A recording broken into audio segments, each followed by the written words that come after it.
Scan वगैरह भी तजवीज़ कर सकता है।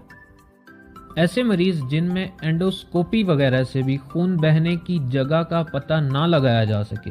तो ऐसे मरीज़ों में सर्जरी भी करनी पड़ सकती है, ताकि खून बहने की जगह का पता लगाने के साथ साथ सर्जरी के दौरान उन शरियानों को बंद किया जा सके। ऐसे मरीज़ जो कि जिगर की मुतादी बीमारी यानी क्रॉनिक लिवर डिजीज़ या फिर हेपेटाइटिस बी और सी का शिकार हैं, उनको डॉक्टर की तजवीज़ के मुताबिक थोड़े थोड़े अरसे के बाद एंडोस्कोपी करवाते रहना चाहिए,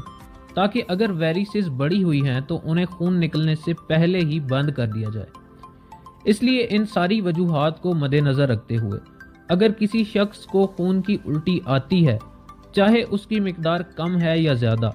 आपको चाहिए कि ऐसे मरीज़ को बरवक्त हस्पताल पहुँचाएँ ताकि उसकी जान बचाई जा सके।